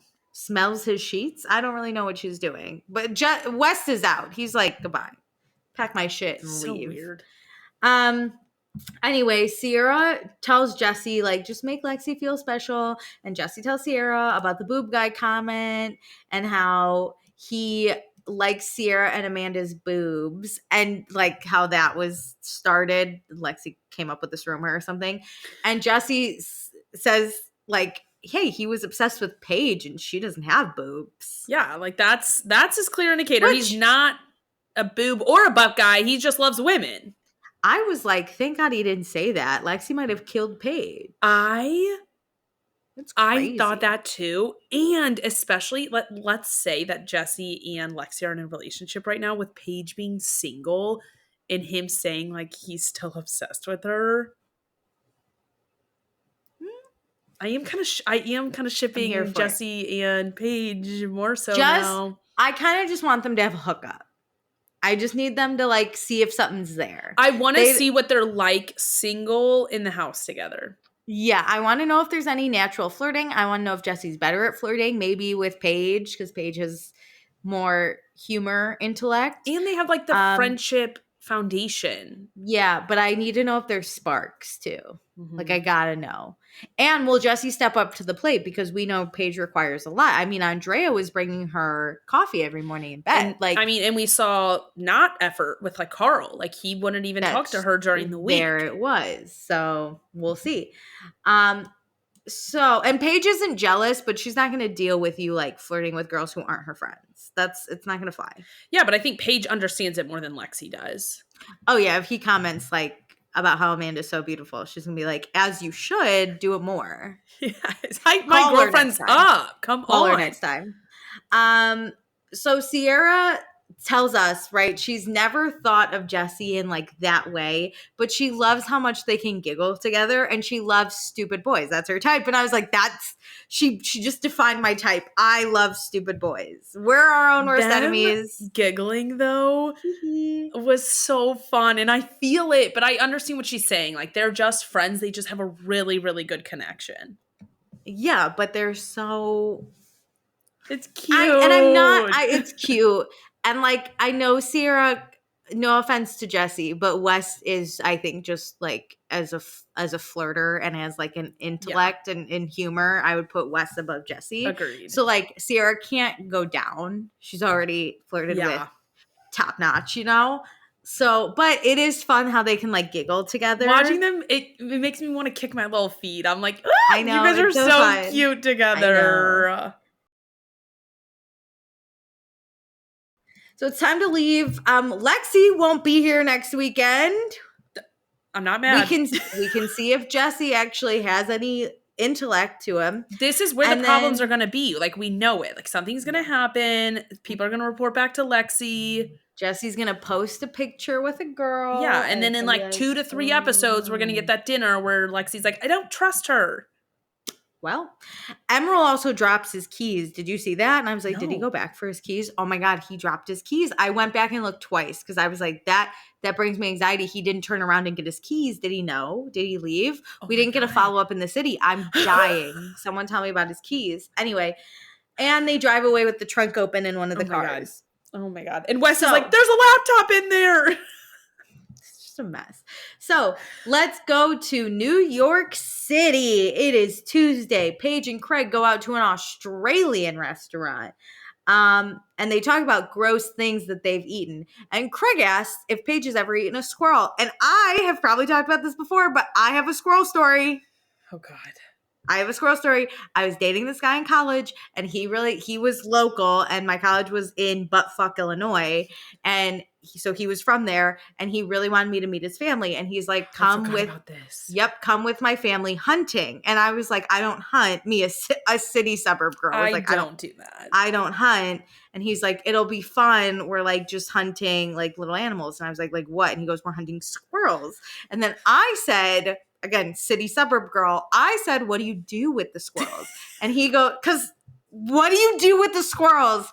And he says, we eat them. And he looked at me like I was crazy. And I went, you eat the squirrel? I do know if you're going to hunt for something, you're going to eat the meat, but gross. That's crazy. How? I literally sat there and he looked at me like I was nuts. Like I'm crazy. I've never eaten squirrel. I can't imagine the work of like, I don't know what it's called when you like process an animal, but like squirrels are tiny. Like that's a lot of work for like very little amounts of meat. To skin the animal and then take out. All right. So I just want to say I did. And for those of you curious, I did not go because I don't hunt and I definitely don't eat squirrel. Yeah. I'm sure it's a delicacy somewhere and I'm offending some sort of people. Not in buttfuck Illinois. I'm not eating squirrel. Get that straight. I just don't. No, thank you. If I go to a country where it's a delicacy, I will try it. Not in buttfuck Illinois. I can tell you that much. So has to be fried for me. Gross. I did not go. I did not eat the squirrel, and we did break up. Just so everyone's she is not married to him. I did not meet his family at all. No. Good. This was also before he did this, and then he was like, yeah, once we graduate, you'll obviously come live on my farm with me. And I went, so this is where I'm gonna have to eat squirrel all the time. This wasn't a one-time thing. You have a whole farm and you're eating squirrels? We could kill a cow and you're eating squirrel. It was crazy. Anyway, I also, just as like a fun fact, what's the grossest food you've ever eaten? Or not grossest, because that's rude to say. What's the craziest thing? No. What's the most unique thing you've ever eaten? I would say rabbit. Oh, ooh, how was that? I mean, it was fried. Where'd you eat it? I ate it in Florence. Okay, maybe. I can only speak within the confines. It was at like a food mart, you know? Like it was like one of those places that have all those different shops, and I don't really remember it. Oh. I ate gator in New Orleans. That. It tastes like a salty bratwurst, honestly. Yeah. It was just like extra salt and greasy, but it was fine. I've never eaten kangaroo. No, but I would. If I was at this Australian restaurant, I think I would order it. I think if I was in Australia, I would. An Australian restaurant in New York, like, where's the kangaroo imported from? You know, probably it's Australia. It's like when you eat sushi in Kansas. You're like, where'd the sushi come from? Where's this fish from? How old is Where's this? the fish come? So, but fine. Anyway. So Craig also gets a cappuccino, and Paige, listen, Meredith and I are well-rounded in Italian culture. Paige says it's actually frowned upon to get a cappuccino after breakfast time in Italy. And if he was really Italian, Craig would know that. And Craig says, I'm Dutch. And I went, dump him now. That's not fully true, because I've been in many Italian coffee shops with Italians in the afternoon. And they order cappuccinos? Maybe not. I don't know what we were ordering. My brother would get a dirty look when he would try to order a cappuccino. Really? But we let my brother do it. It was necessary. Everybody. We leave him alone. He was out of his element. His autism was flaring up that week, okay? He needed a cappuccino. Yeah, because like my local like bar, whenever I was studying abroad in this like tiny town, was a cafe in the morning and a bar in the afternoon. And people wouldn't really drink till like 3. So like people would drink coffee. You can get other coffee, you just can't get a cappuccino. Yeah, I don't know what I was ordering. You can't get a cappuccino. It's frowned upon. Okay, so then we asked the question. I feel like we're on the same date as Craig and Paige because we're just answering the questions as well. If you decided you were going to do one thing and your mom and dad called you and said, no, do this other thing, would you listen to them? I would listen to them. I just don't think they would call me, though, and give their opinion. You think if you were like, I'm going to quit my job and go on a 12-month backpacking trip, and your parents were like, they would be like, maybe don't. They would just be like, tell me more, I guess. They Oh, wouldn't your give, my parents. parents don't give their opinion too much. Oh. My dad, I think, is like, I think his parents must have always like given their opinion, and he doesn't really like that. Oh, my parents give me their opinion. I will say they're not always right, but 9 times out of 10. I mean, my dad told me at 15 that I should become an accountant, and I said absolutely not. And look what I'm doing with my life. That's true, actually. There are a few things my dad has said. My dad was like, do not go to a small school. You will not be able to handle it. And I was like, That what? And I didn't go to a small yeah. school. Yeah, stuff like that. But like for example, when I told them I was like, "Hey, I got a job in New York. I'm going to move there." They were like, "Are you sure?" And I was like, "It's already done though." Yeah. Like, sorry. That's the thing. I think like these like big life decisions when I was like in my formative years of high school, they would give their opinion more, but now I'm just like, "Oh, I'm going to Europe for 3 months." They'd be like, "Okay." Yeah. I think if my parents had said you won't make it in New York, like I would maybe take that with a grain of salt. They were more like, "Are you sure this is a smart financial decision?" And I was like, Yeah. "No." But we're going No, to do I never claimed that. I just said I'm going to do it. Craig says that he first goes, I'm 36 years old, which I was like, also that. What are my parents going to tell me? I think I'm in the middle of these two. Okay. Because Paige was like, I'm in my 31 years of being alive. My mom has never been wrong once. Like, why would she be wrong once I'm married with kids? That's crazy. And then Craig was like, well, I'm here to give my opinion. And Paige was like, yeah, but my mom has a different opinion. And I'm going to I go think with that. Paige is, and this is just not me. Paige is the type to go to her mom to ask all of the questions in life she has. Yes. And Craig wants to be that person. Well, Craig wants to figure it out in a partnership. Yeah. He doesn't want, I think it depends, right? It depends who your parents are. It depends the relationship you have with them. Like, yeah, would I go to my mom for questions? Sure. But my mom was bathing me in cabbage because she heard that helps babies sleep better because I wouldn't sleep. So, like, I'm also not The fully first child always trusting has this the most lady. random shit. My parents used to use like distilled water. They used to boil all the water for my sister's like bottles. Yeah. They put me in a tub with lettuce because they thought that would calm me down. Because I I was love just a that. difficult kid. And so, yeah, I'm not, if my baby's not sleeping, I'm not going to be like, Mom, help, because I Cabbage? know what she did and it probably didn't work. But if I was like, hey, what's the best course of action for like private versus public school? Or like, what's your opinion on this? Like, they've done it. So maybe. I agree. I I agree. I think there If are you, things where getting your parents' input is valuable, but I think Paige yeah. would choose her mom's input over her partner's.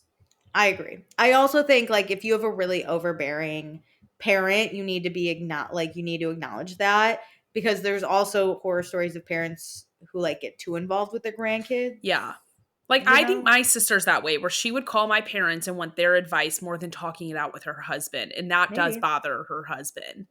Well, But my mom isn't like overbearing where she wants to be involved. My your sister mom's just like, calls her. call your husband. My mom's The like, fuck am I doing here? why am I discussing this with I'm you? drunk and I already raised 3 kids. Get away Lose from my me. number.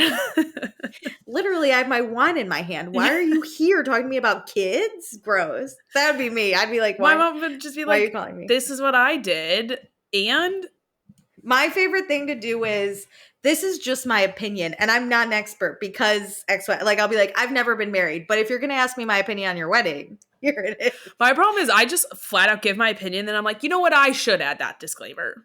I'm like, why would you send your kid public? Say, and then I'm like, you know what? This is how I grew up and that's why. Like if someone's like, oh, should I break up with my boyfriend after this? I was like, yes. Here I am. I don't know anything, but my opinion is, and I'll give it. But I'll put the little asterisk of like, I'm never an expert. I'm never an expert in the subject with your kids, but this is what I think you should do with your kids. If somebody asks me a question, I'm going to give my gut reaction every time. If you're asking me if you should break up with your boyfriend, it's always a yes. Because if you're asking, clearly there's a reason you want it out. Anyway, back to this date at the Australian restaurant. Speaking about breaking up with boyfriends. Paige, God, did I feel seen in this scene, segment, whatever you want to call it. Yeah. Right now, Paige feels kind of guilty for her decisions because they affect her parents. So, like, Lindsay announced her pregnancy, and Paige's initial reaction was like, thank God it's not me. But then she was like, wait, my parents really want to be grandparents. And I used to say before I was like, my life is my own, I would say I only want to have kids because I think my parents would be great grandparents. Yeah.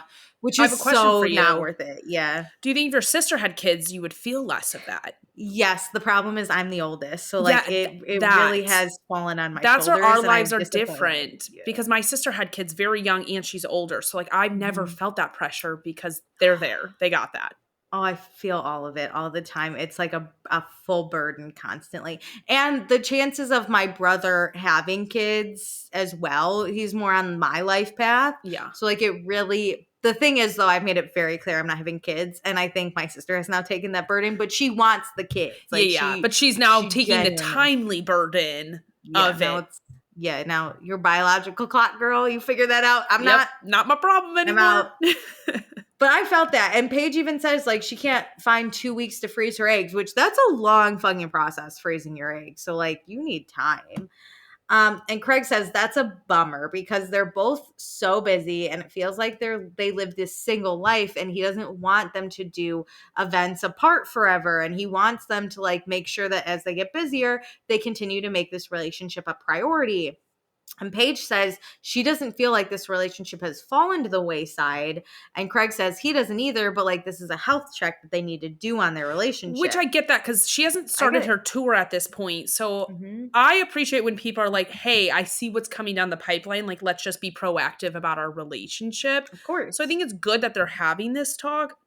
And they are in this conversation, they say, like, life has changed a lot since we first got Yes. together. There have been a lot of factors that have changed Mm-hmm. here. So Craig says they're just so much busier now, and that's awesome. And Paige, like, do you really actually think that though? And Craig just thinks it's a bummer that like they can't do stuff, that like quote normal couples do, the ones that have more time that aren't in the public eye, like whose careers Well, aren't traveling I think what's hard constantly. is they both travel a lot and then they Yeah, don't live in the same city. So that when they do have their off days, they they're have to not make a together. choice to travel again to go see their partner. Yeah, and then it's like the person traveling doesn't get an off day because you're Yeah. still kind of not in your zone.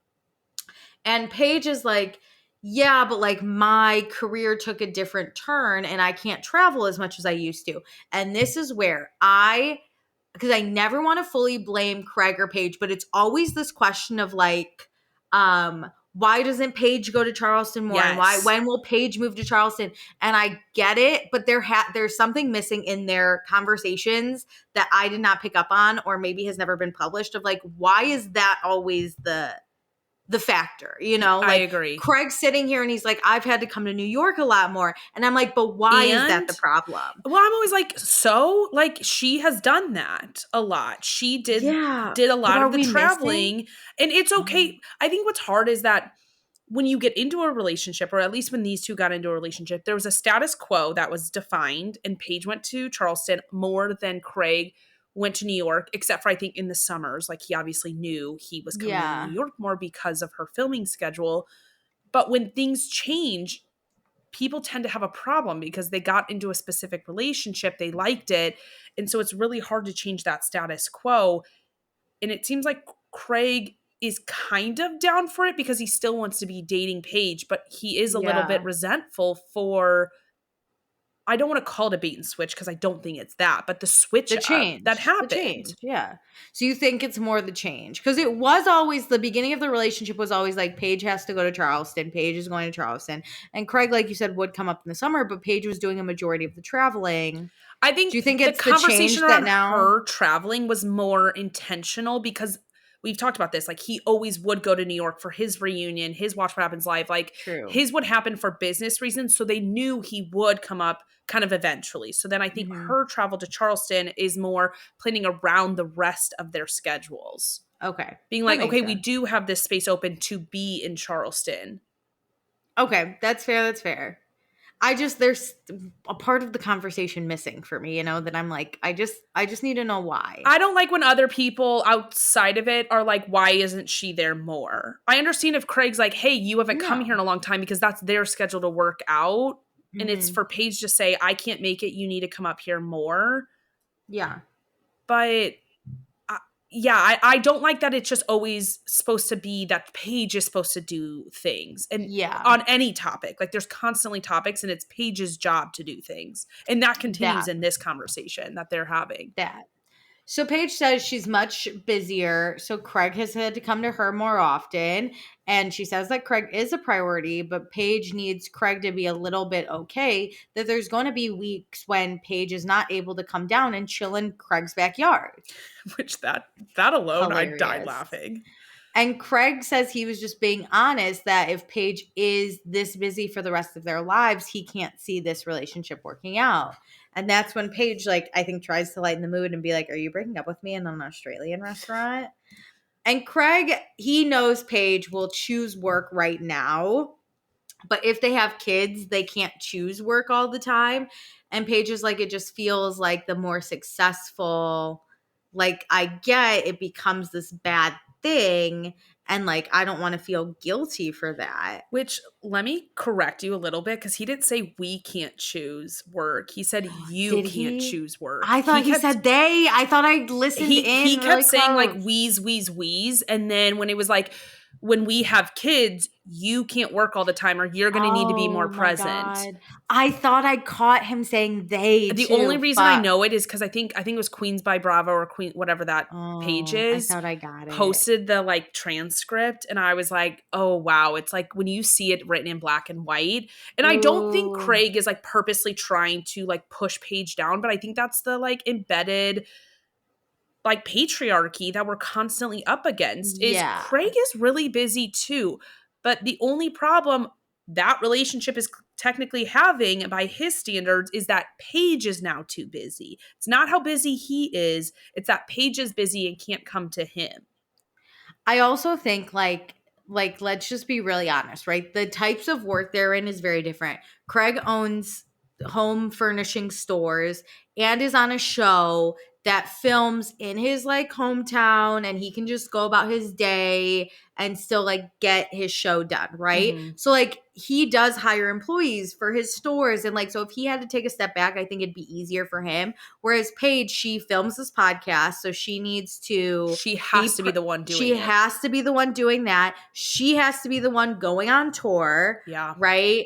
And then what was her show is also she needs to drop her life and go somewhere else. Correct. So it's like and Craig their cannot jobs are be just there all the time. That's yeah. not the intent of it. Yes. So I get what both of them are saying, but I don't think Craig meant it as like, you'll have to stop working because I'm going to continue. I think it's just easier for Craig to take a step back from his job or do his job That's a good while point. having a kid, which is fair. But like, then you're asking Paige to then give up part of her career. And I don't think in like a terrible misogynistic way, but like, that's ultimately what this is. She would have to give up more than Craig would if they have a kid. Yeah, it's Not really, to mention it doesn't even matter where they live, right? Even in New York, she would have to give up some of her job. But especially if they live not in necessarily Charleston, because she like look drops at everything. celebrities, like they're able to make it work. I think Craig sits in that ideal Southern type of living where he wants Paige at home with their kids. Like, yes, she can have a job, but like he wants They her. go to their 9 to 5s and come back, and then Yeah, like like type that's of vibes. And yeah. it was really interesting to watch this because I see my parents in Paige and Craig. Like my mom is this boss ass woman, and I think had she not been born in the range that she was, were like kind of having kids so young was kind of thrust upon a lot Very of women. Midwestern. Yeah. I don't think my mom would have chosen the life she ended up having. And like it's like wild to see them talk about this stuff because my dad's a lawyer like Craig, an actual practicing one. But like Well, my mom well, is like the boss ass bitch that I'm sure my dad always like wanted yeah. her home more and wanted all these things because she was a woman. And it's just that society they grew up in. And so it's kind of been a little healing for me to, because I missed a lot of time with my mom. My mom was working more than my dad. Like my dad did take a more feminine role in our household. I don't think Craig wants that, but that's what my dad did. And they had a lot of problems, my parents. But like it is wild to see kind of this relationship have this inflection point that I'm sure my parents did, but never spoke about.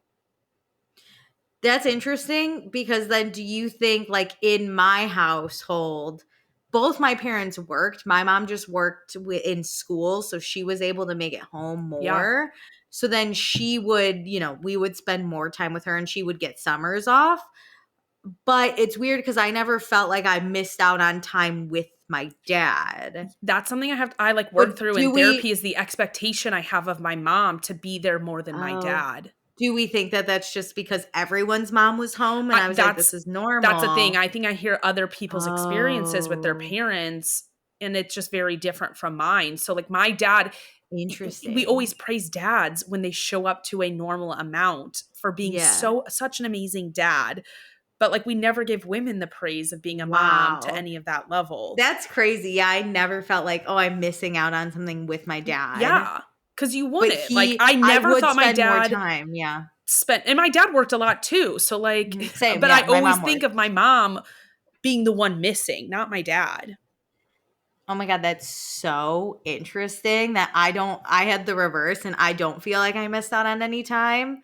I will Because say that's a though, societal norm though. Like women tend to take up more of the household work. yeah, And it's kind of just like what happens.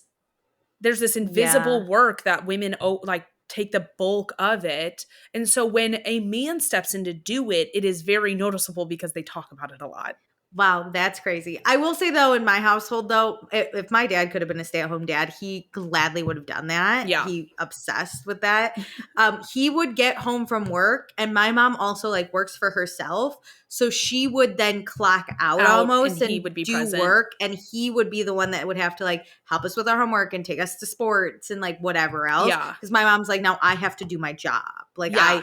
I worked less than 8 hours and I kept the house running and now I have Yeah, to like go I do took a this. pause to then like focus on our family and Yeah, now I like cooked the dinner you're and the now primary parent you now. have to do the dishes and everything. Yeah. So weird. Oh my God, I I love know. it. This isn't that I mean, podcast, my but this parents is didn't great. have like an issue because they lived in the same city too. I think like this Yeah, gets exasperated because they do this their is normal jobs, crazy. they're on TV Yeah, shows, and they don't live in the same city. So I want those people who are like putting pressure on Paige to realize like how massive this is yeah, this is compared to a hard. normal version. My parents were the normal version, and you can make it work. But Craig later says he's like in a submissive relationship, and Well, that's like yeah. diabolical because you're not. Let's get there. So yeah, Craig tells Paige like don't slow down now and Paige is like but if I said let's have a baby tomorrow like you would be down to slow down. Like you can't I Not know for him to slow down though, let's be that's honest. it. Yeah, Craig is telling her not to slow down but like she knows we all know that he's internalizing something He's else. giving mixed messages though, because he's like, no, I love what you're doing. And I do think he Yeah. does, I but if she said, let's have a baby, that's he what he would really does want. The other thing is, Paige says, I don't ever want to live a slow life. And Craig says, I want to live a I slow life. And that's I where I clocked went that. right there. This is Right there. The relationship ended right there. yeah. Right? Yes. I got so much clarity in their breakup. I already knew Right we had there. already seen glimmers of why they just would not work out, but that alone doesn't work. You That guys are was it. incompatible. It's right there. Yeah. So Craig just says he never thought he would be in such a submissive relationship. And then Paige goes, should I apologize for being strong and independent? And No. Craig's like, I just didn't realize I would give up so much decision making. And I was like, Well, and this is a like Grey's Anatomy quote. Like Christina Yang at one point says to Meredith Grey, like, he's not the son, you are. Like, Craig is mad because Paige is the center of the universe right now. mm-hmm. He thought he was going to be the center and her life decisions would be made around his life and in Yeah. like their family. And that's not Well, what's going on. I also think when they started dating, right, Giggly Squad wasn't as big. She wasn't touring. He had his pillow shop. He had been on TV a lot longer. He's, quote, a lawyer, unquote, But he could also do that. So when they started dating, he was the son. I think he was And more now important. Yeah. they're like almost now both sons, and neither one is Well, willing I think to. it's more obvious to him that she Paige is a little her bit bigger. success really Yeah, and like skyrocketed. she is clearly on the up and up. Like he is Yeah. kind of plateauing too. That's true. Yeah. Cause like I don't really care that he's opening another Sewing Down South. Like he has one that was kind of his thing. We lived it. Yeah. I've been to Nashville many times since he has opened that. And it has not ever crossed my mind to go there. I went to Charleston. I It would was go to the fine. one in Charleston because it like feels the But yeah, vibe. what's Nashville really What the doing? fuck is Nashville? Anyway, that's where we end it. At that moment, they want different things. They're gonna break up. There was no question in my mind that I'm kind they're of not meant to shocked be. it took so long because it was like November when they broke up. This is July like Yeah, 20 something. because this alone, so let me tell you, I have like known when me and people I'm dating aren't compatible. There was one guy in particular that I said like, oh, I really can't wait to like graduate college and then move to like the city and like explore. And he said, well, I really want to move to the suburbs and start a family. And I went, After well, college graduation? a lot of people in from my hometown, like didn't move to the city. They just did move in with their person. And I guess like, I have to I stop being think shocked. I just could COVID, never. COVID slowed it down a little bit, but like a lot of people would graduate college, go back to their parents for a few years, save some money, and then move into a suburban household with their partner and then have babies. Like that was trajectory. And Yeah. I was like, I don't want that. I would want to live in Chicago. I might even want to live somewhere else. And he was like, no, but what about like our family? And that's when when I went, we're going to break We're up. done. We're done. We'll never make it. Did you wait till like the end of the semester? Because I'm wondering if Paige is holding on to not do this in season.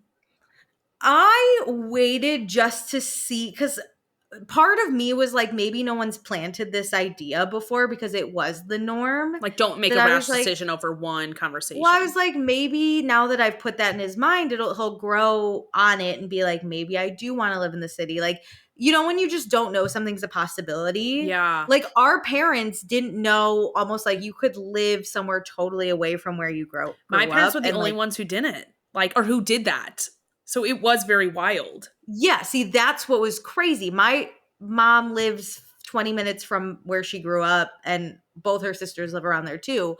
That, like, I'm sitting there like, is it crazy if we want to like live in Chicago? Like, my parents never did that either. And like, so that's only like 45 minutes to an hour away. Yeah. So I was like, let's plant the seeds. Yeah. And he also told me when I was like, I can't wait to travel to Europe or like Mexico or just like all these different places. He was like, why don't people just always go to Florida and like go to the beach? And I was like, oh, we are so like, so I was planting so seeds. Different. Yeah. And he was you could tell when I was like, oh, like, should we plan a spring break trip? And he'd be like, Florida. And I'd be like, no. So here's the thing, sir.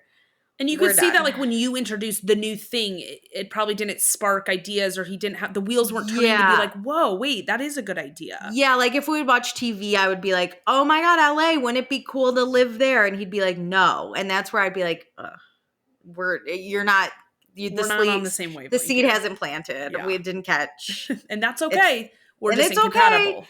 That's when you know. So I think Paige maybe was like, because it was a different time when they were dating to now. So maybe she's planting the seeds of like, I don't ever want to live a slow life. Like my career is really taking off, to see if he'll grow into it. Yeah. Especially because he isn't really living a slow life now. So it's kind of like the reverse. He's like, I want to tear off, like decline. Yeah, go off of the path we're both on. He's the one who wants to change the status quo a little bit. Yeah. So I don't know. Obviously, I'm talking out my ass, but if I was Paige, I would plant the seeds, see how we're going to go. Yeah. I do think seeds have been being planted for a while. Agreed. But they also love each other, right? I didn't love this guy. After that, like, 3 years, too, you're not going to, like, pull the ripcord off of one conversation. That's it. Like, I didn't love the guy that was like, I only want to go to Florida. Like, okay, fuck you. It wasn't that big a loss, but this would be. Yeah. And it's a public breakup. So, like, you're opening yourself up to what they have gotten, which is a lot of judgment as we sit here and judge their relationship. So I understand them both being like, we aren't ready to let this go yet. Yeah. I mean, my God, they broke up and didn't tell anyone for like a month. Like it obviously was hard. Yeah. Especially the public perception. So that's just where I'm going. But now I know for sure they would break. Even if they hadn't broken up by now, I'd be like, they're never going to make it. This conversation, Terrible. In my mind, I'm like, that was, they broke up in my mind. Like, They're never done. happening. Yeah. When Craig comes to visit next weekend, I'm literally going to be like, what's he doing here? Him and Paige are broken up. It is kind of hard to watch them now because I'm like, you guys don't work. This was so definite. Yeah.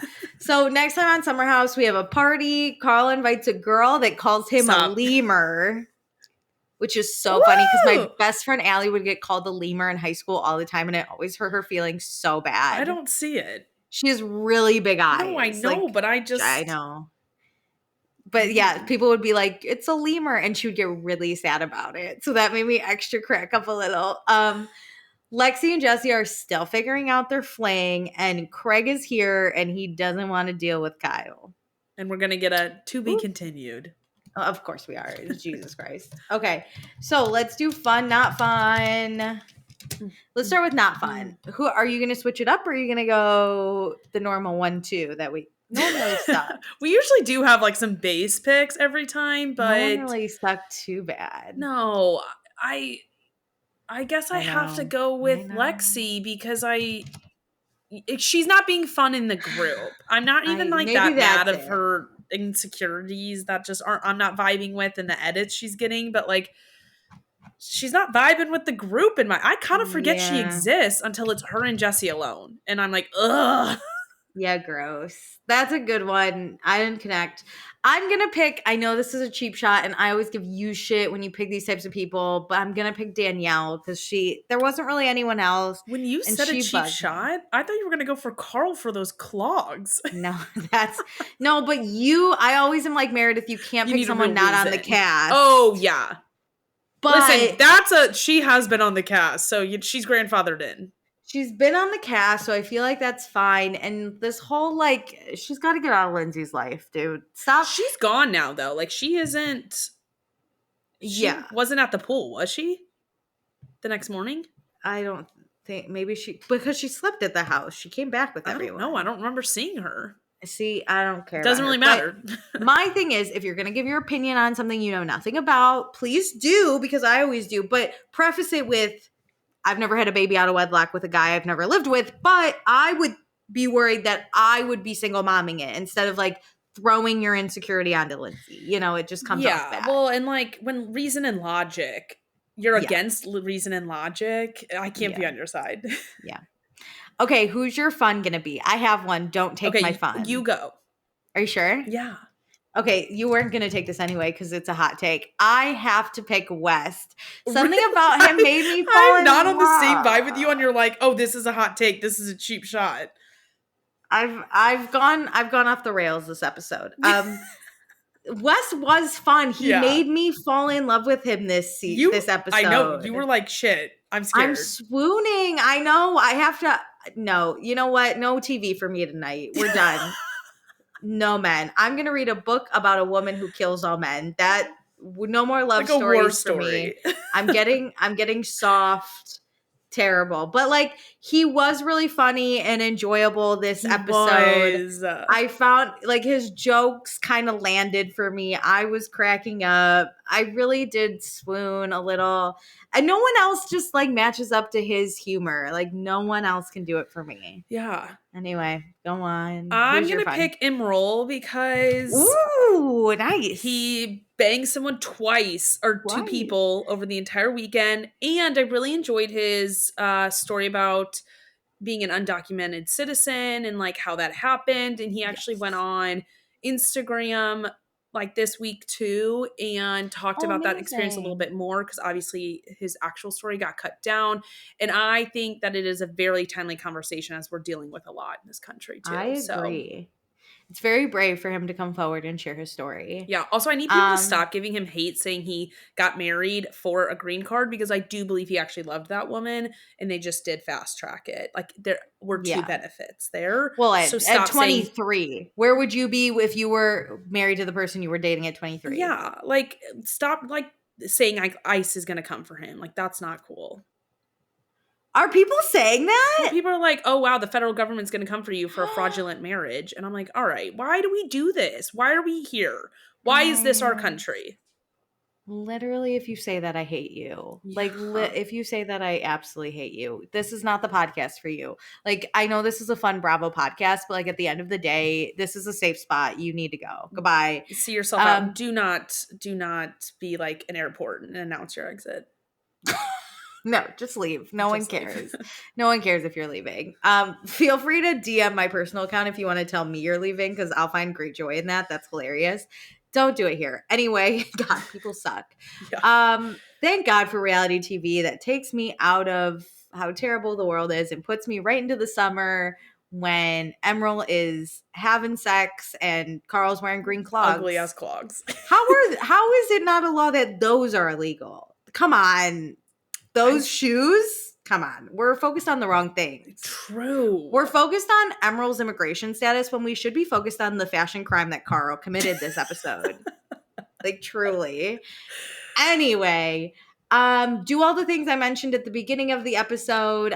We will be covering all probably 16 episodes of this stupid show that takes forever, but probably, we'll be here. Definitely. We're not getting hit by a meteor. Unless one of us dies. I would carry the ship without you. That's true.